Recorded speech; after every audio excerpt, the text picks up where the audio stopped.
How is it going, Internet? Now, I was actually holding back because everyone was making reviews on the new Saints Row. I made a few videos leading up to it, and then right before I made a brace-up video just to see how things would go, because this franchise has been with me since I was very young. And I have made videos talking about my history with this game and where I think it actually lost its identity. And that's why I was giving this game the benefit of the doubt, because Saints Row identity has been kind of floppy for a long time. And I don't want to make one of those GameStop 10 out of 10 or 5 out of 10 reviews. But just my thoughts on the after view. I'm going to go over what I thought of the game, but also, what needs more attention is how the makers have handled the criticism back. Now, I'm going to be honest with you. I actually enjoyed playing the game while it was on my TV. I didn't really have too much of a problem with it because I'm an adult now, and you kind of just take video games for what they are, games. They are toys pretty much, and a lot of people my age still play them. Did it play like a Saints Row game? For the most part. I mean, the controllers were a little iffy. The way they handled the cars was super unrealistic, but I could get past all that because there's games where car handling is realistic. I could always play those games if I want. Or, coding is widely something that is talked about and discussed online. I always urge people to make their own indie games or try and make their own game franchises and their own characters, because you never know where it's going to lead you. And if you want to make a good game that does things right, you can do it yourself, in my opinion. Get a team together, get some people who are just, make it a passion project, and then make something that not only are you going to love, but your audience is going to love. But it is apparent that the audience of this game does not love this game. Like I said, it played like a Saints Row game, but that's really all I had to kind of give it any sort of merit of goodness, because, yeah. And I'm trying to put a way to put this, because I'm just trying to be nice at this point, but I really don't know if it's going to make a difference. But the story just was very underwhelming, even though it had kind of an interesting start to that. And the way the game was put together was kind of just like Saints Row 3, just a little smaller. Like, looking back at it, this was not a big map, nor was it very complex compared to some of the other open world games I've played. And typically, this was a little more different than Saints Row 3rd and onward, because typically you had 3 gangs and then a militia to take care of. You had 2 gangs and then you counted the militia in as a gang itself, which I could kind of puzzle fit how that fits in.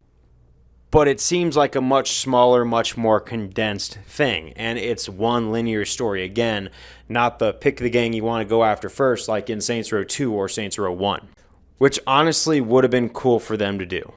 But the story mode in it, it didn't do it for me. It was too linear like a lot of the other ones.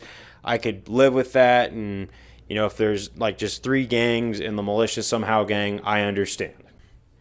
But with the story, when I was playing this game, I was seeing what they were going for. I saw them talking about being your own boss and not working for other people, because it starts off as a group of friends who are working for different gangs. One's working for the Idols, the other's working for the other gang, and then you're working for Marshall, the big militia in town.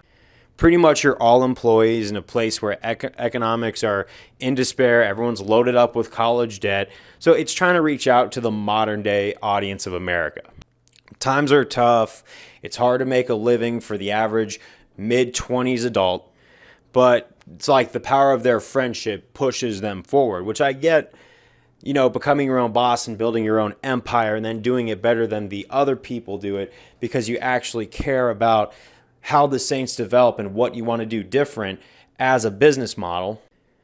I liked that setup because I could honestly, as being someone in their mid-20s who's just kind of making YouTube videos right now, just seeing how it sticks and how it gets more views, because genuinely I would actually like to have my voice have more carry in the internet. I'm going to be honest and say that anybody who makes videos for the sake of making videos nowadays without financial incentive, I really don't know what's up with you. But bottom line is, I could relate to that. But the way that they executed this story made it so short, so choppy, so all over the place. There really wasn't even any genuine boss battles with these leaders of the gangs. They were all kind of just there trying to be Saints Row, when really there is an inner story about friendship, and then a bad guy trying to break that up all at the end.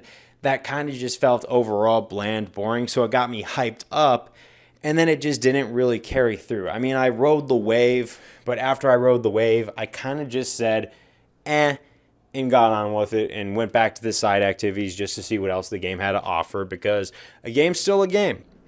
And segueing into that, there's other things. There's a variety of weapons, a variety of vehicles that you could go after. We've been over this formula of like the Grand Theft Auto, Red Dead, open world style game. There's a lot of cool front end designs that it has to offer, and I got to pat my back off at least for that. But with the negatives within what I'm trying to view as positives in the game, this is what doesn't make sense, and I feel like the game developers are not listening to their message. Because the whole point of that game, at the meat and potatoes, what they were launching off with was, hey, we're good at what we do as people, why not do it for ourselves and build a company, build a community that is better than the rest. And you can tell that the way that the guys who work at this game company now, who now own Saints Row, are on Twitter kind of really just deflecting any sort of criticisms and denying it, didn't take their story's message with any sort of grain of salt. To think that they created these characters and they would actually resonate with what they were preaching in the game. The fact that we are actually seeing these game developers start using dumb arguments to try and say how it's our fault for criticizing this game, or at least critiquing it, is outstanding to me. And even though the game is imperfect and really did not bring anyone back to the original Saints Row, there was some stuff, in my opinion, that was worth looking at the game and worth enjoying, because at the end of the day, it's a bunch of code with some graphics, and we're supposed to play it and have a good time with it. But there's also an element of creative storytelling and then also personal responsibility you as a company should take. Because telling people that, oh, you know, it is what it is, if you don't like it, go away, you are forgetting the number one rule of business from a wise character known as Joe Dirt. It is not about what you want, it's about what the consumer wants. And it brings me back to a single company, a single beloved franchise known as Star Wars. In The Last Jedi incident, everybody knows that where Rian Johnson took the rings of that original thing, there were some good parts in the story. There was a lot to criticize, and anybody who is objectively a fan of the Star Wars lore could see it.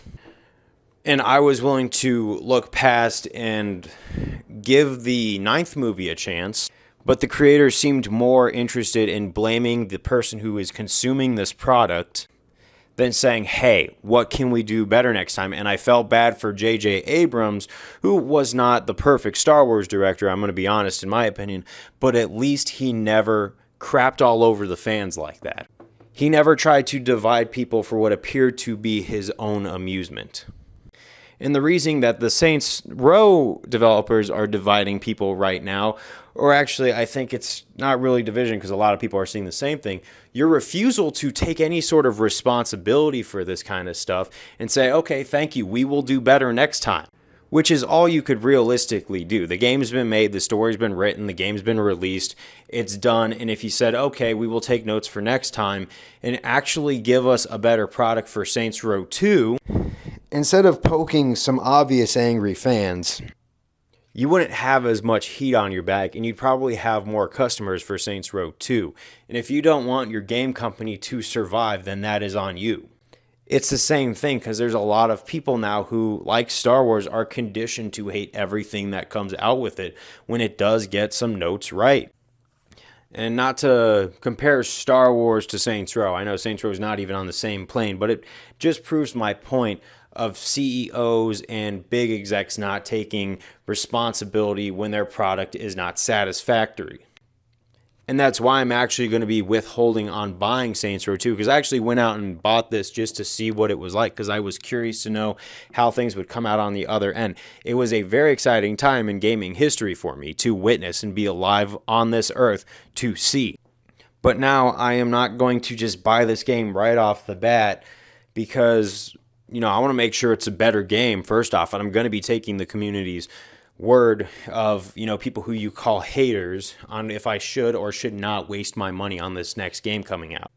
Not because I'm hating everything about the game, when, like I said, I think games are a blessing. I don't think they are meant to be looked at as the end of the world if it's not 100% perfect or if it's inferior to other games.